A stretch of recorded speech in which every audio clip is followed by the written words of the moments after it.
2.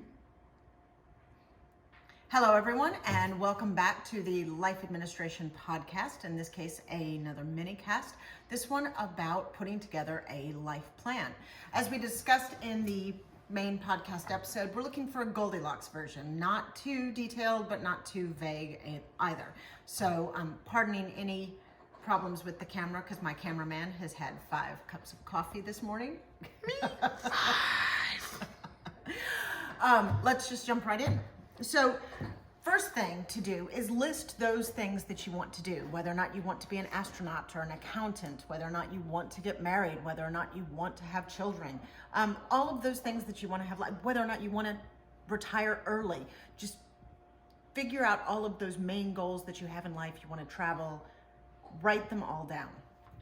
Then when you start to put together the life plan, I want you to think more in terms of sequencing than timeline. This is not, I'm going to do this at 24, this at 25. The grinding noise you hear in the background is the wolfhound with a bone. Hello. You gonna keep doing that? You gonna stop? No, she's not. And she's like, I'm on film. She's like, I'm the star of the menu of the website. She is the star of the menu of the website. Anyway, so think of sequence rather than timeline, what you're going to do before, first, next, etc. Then work backwards. Work backwards from 2 major milestones, and which ones I choose might surprise you. One is when you would like to retire, and the other one is whether or not you would like to have children. When you will retire will kind of nail down exactly, how much savings you need, etc. It will put an end to your major money-making professional career. So that's a fixed timeline in space. And then, like it or not, human biology means that we have limited fertility windows. This is especially true for women who have shorter fertility windows than men. So nailing down when you want to have children, or if you want to have children, much less when you want to have children, is important, especially for women. 2 tips I will let you know, ladies. 1, it is much easier to have children in your 20s than in your 30s or 40s. And 2, most mothers of young children, surveys tell us, want to have more flexibility. They don't want to be doing just motherhood, but they like part-time work. They like flexibility in their schedule. They don't necessarily need to be the prime income earner. And this is also true of any guys that would like to be the primary caregivers in their own homes. Totally fine. Part-time flexible work gels really nicely with graduate school. So just a little thing to keep in mind while you're putting this general sequence in work. The next thing is to plan for meetings. So for instance, let's take the retirement. Really, girls? Those are my daughters throwing pins at each other. I thought that was a knife. Anyway. What were you saying about kids again? We are one day out from the Christmas vacation being over. I can tell you that right now. All right, so back to plan for meeting. So thinking of retirement. If you're one of those people that wants to retire early, so that you can go out and do whatever you want to do. I'm at the age now, getting close to 50, that I have friends that are retiring, and the whole complete freedom to do whatever you want gets a little boring after 3 to 6-ish months. If you want to early retire, then think about what you want to do after you retire. Children. Having children is the most common way that people find extended meaning in their life, the connection with the eternal, with the future, but it's not the only way.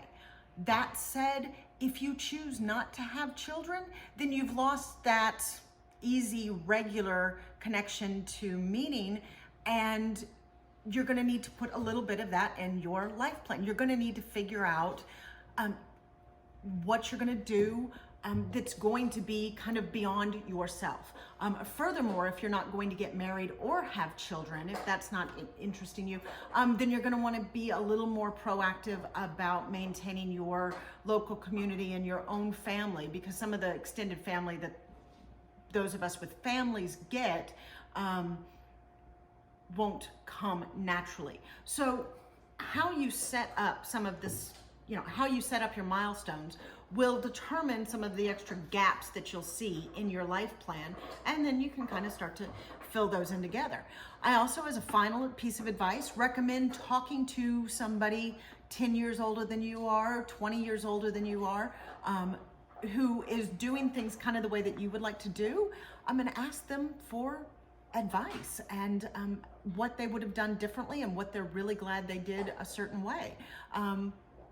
Putting together a life plan, by the way, is not something that you do in an afternoon. It's really something that you do over the course of, months. But then once you have it, it's easier to make choices about what you want to do if you ever want to change your mind, or if you don't, you've now chosen to do it instead of just being, you just fell into it. Anyway, hope this helps. As always, send us comments, questions. We are happy to help. We are at mailbag@lifeadministration.com. Thanks. Curveball. Curveball. So That's are not Peyton doing the Fortnite dance in the back? That wasn't, oh my god, that wasn't Fortnite yet. curveball.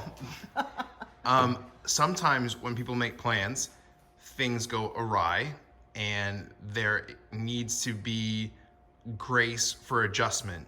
Correct. Well, and that's one of the reasons we talk more about sequencing than a timeline, because there's not much, when I'm going to do this by the time I'm 24, there's not much margin of error with that when you hit 25 and you haven't done the thing yet. If you've kind of sequenced it, well, you have a little bit more give and leeway for, okay, I need to, suddenly my mother has complications from gallbladder surgery when I was planning on doing this, and now I need to be at home for 6 months taking care of her. A sequence allows you to have a little bit more give in that than a solid timeline. Yeah, and this is why we said we don't want it too detailed. You're going for the Goldilocks plan, because life is full of moments like that you're going to need to have some grace in there. Great. All right.